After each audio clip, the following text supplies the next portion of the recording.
going on, guys? The Inside the Boot podcast, and today we're talking about the New York Football Giants and the recent rumors with Matthew Stafford, the Combine, and everything about Brian Daboll and Joe Schoen. And this offseason, starting to get exciting. The rumors with Matthew Stafford are picking up, and as of now, the Giants are just a quote-unquote underdog to land the Rams' current quarterback, who just lost to the Philadelphia Eagles in the playoffs. But overall, Matthew Stafford's a fun quarterback. I think the Giants have all of their eyes on Matthew Stafford right now, outside of the draft with Cam Ward and Shedeur Sanders. But the big thing is if the Giants are actually going to land Matthew Stafford, or they're going to have to go for a different veteran, especially if they can't land Cam Ward or Shedeur Sanders in the draft, and they don't even draft a guy like Jackson Dart or any quarterback. But the big thing that I took away from Joe Schoen's press conference was he wants to take a swing at quarterback. And we know that the Giants are in desperate need for a quarterback, and a quarterback that kind of needs to save the jobs of Joe Schoen and Brian Daboll, because right now the Giants don't have a quarterback on the roster, and their previous quarterbacks, whether it was Tim Boyle, Tommy DeVito, Daniel Jones, or Drew Lock, that's not going to win you any games. And that's why the Giants have one of the worst records in football, because they never got good quarterback play at all. And when they did, it didn't matter at all, especially in that Colts game where the Giants put up a ton of points and win a meaningless football game. But yeah, that's why they don't have the number one pick. That's why they're picking number 3. And it's going to be interesting of especially what the Tennessee Titans are going to do. We know that their GM said that they're going to draft a generational talent.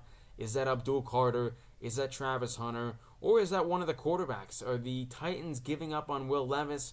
So it's going to be very interesting what they do. And pretty much what the Titans do really indicates what the Giants are going to do. Because if they take Cam Ward, I don't know if the Browns are going to take a quarterback. I really don't know. They're in a sticky situation with Deshaun Watson.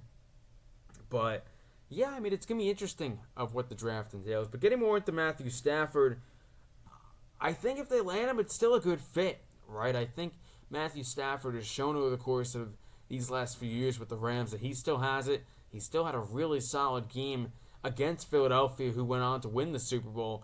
And I think that does show that I think if he does go into a Brian Daboll offense with Malik Nabers and Tyron Tracy at running back, they could still have a good season offensively. And the Giants' offense, these past 2 years especially, have been below average and towards the bottom of the league, 31st in points with 14.1 points a game. That's never going to win you any football games. And the thing with Brian Daboll is, he came in here to fix this offense. And right now the offense is not where it needs to be. It needs to be a lot more explosive. And that also comes into bringing in players that bring explosiveness. That's where the Giants took Malik Nabers out of LSU at pick number 6 with his explosiveness, his run after catch, and everything that Malik Nabers does with the football. But another thing too, like I said, Stafford and Malik Nabers would be, I think, one of the better duos, QB and wide receiver duos in the NFL. We already saw a glimpse of what Malik Nabers can do with 4 different quarterbacks. Now you bring in a veteran like Matthew Stafford. I think you could easily see a replica of what we saw with Malik Nabers. And if not even better, maybe a few more touchdowns. He's going to get the targets. He's going to get the ball. But per The Athletic, the Las Vegas Raiders and New York Giants are eyeing a 2-year, $90 million contract, while the Rams only prefer a 1-year deal worth around $40 million. It looks like Matthew Stafford could be getting paid $55 million a year, and are the Giants going to do that? I know right now it's projected as a 2-year, $90 million deal, which is $45 million AAV. I don't know if paying Matthew Stafford $55 million is the right move for the New York Giants. I think overall you can get a different type of quarterback for a much lesser deal, whether that is Justin Fields, I think Jameis Winston. And the other thing too is, I know any player that the Giants land, fans are probably not going to be thrilled about the quarterback, because the Giants over these past few years have gotten horrific quarterback play. But I just don't know if trading for Matthew Stafford is the perfect move for the Giants. But then again, I look at these two quarterbacks, especially with Cam Ward and Shedeur Sanders, and I don't know if they're the move either. So the Giants are in such a weird situation for quarterback because this class is nowhere near of what the previous class is.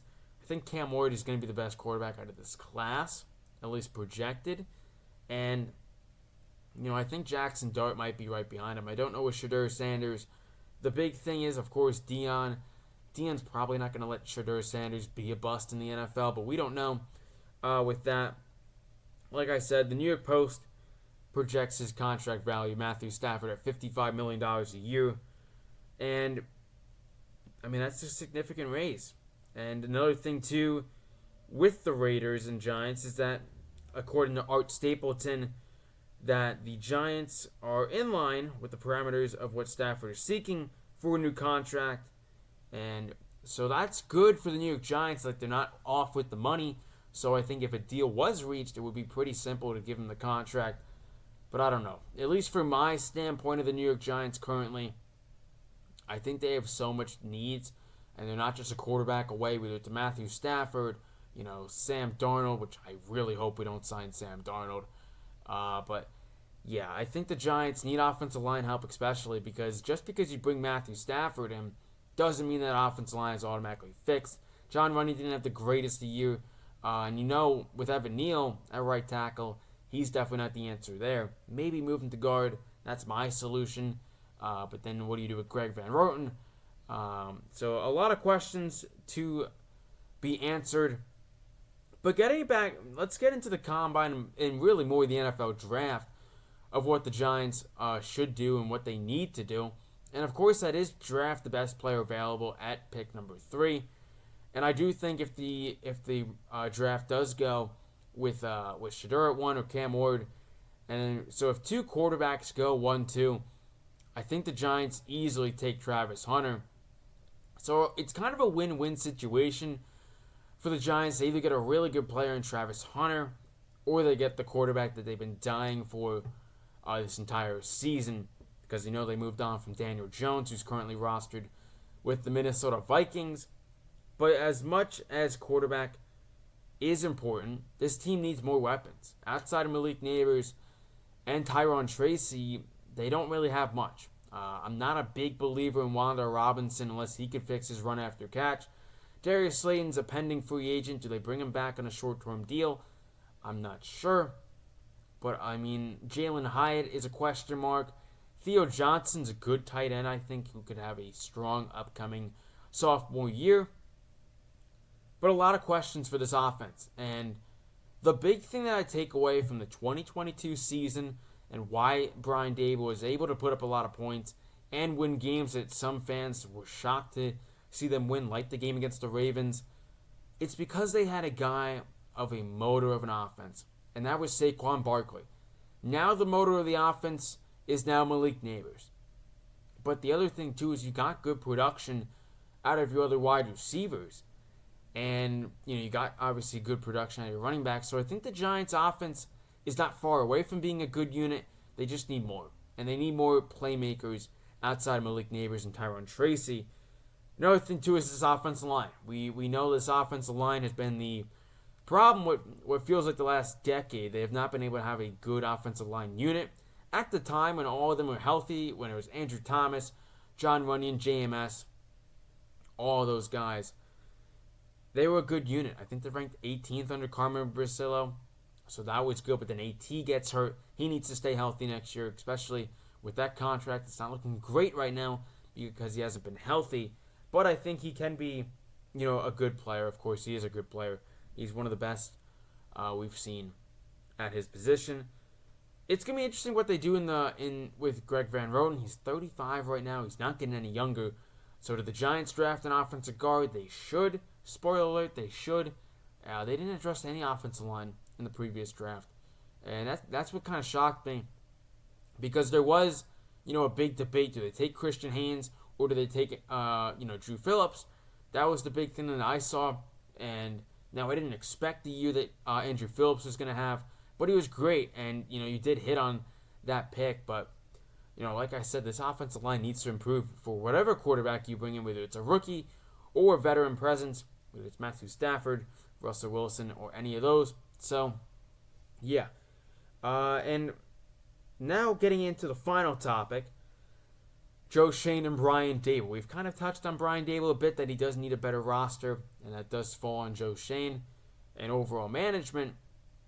But the big thing is that this 2024 class was good. I was a little bit harsh on them, saying it was kind of overrated. I look back at it, they have some good players there, and I think the big thing now is taking that next step forward and from turning into a good player into an above-average player. And I think Tyrone Tracy could fix his fumbling issues and have another solid year. And he is basically the RB1. Either whatever they do with Singletary, he's going to be that RB2. And Eric Gray, I don't think is going to last very long with the New York Giants, but overall, he's nothing more than an RB3. And another thing, too, with this running back class upcoming, I wouldn't hate the Giants selecting a running back.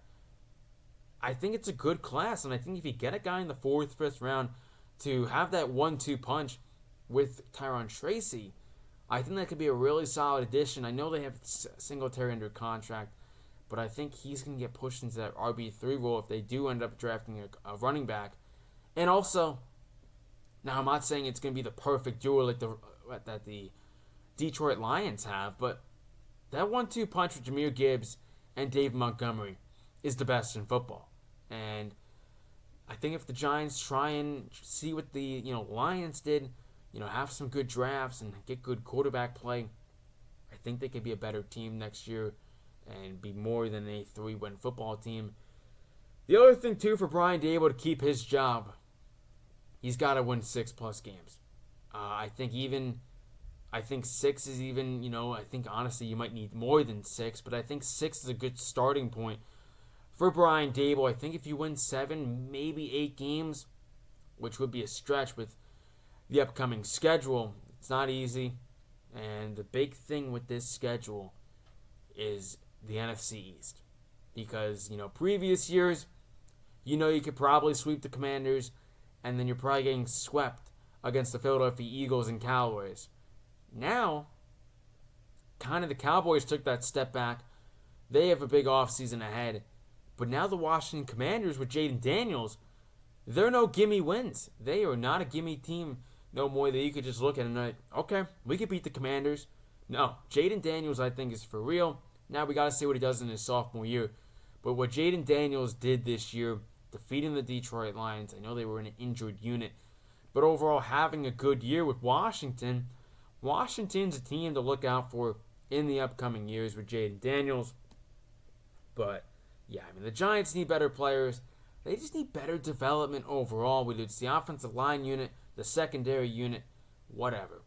But, yeah, and the last thing, it can't be any worse than last year, right, guys? We got to hope the Giants are better this year. I think they could have a good class again.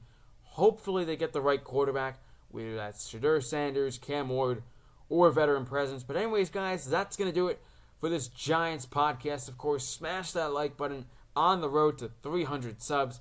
4 away. So tell your friends about this, tell your family about this, and of course, take your time and watch these videos. I appreciate all of you guys. Smash that like button.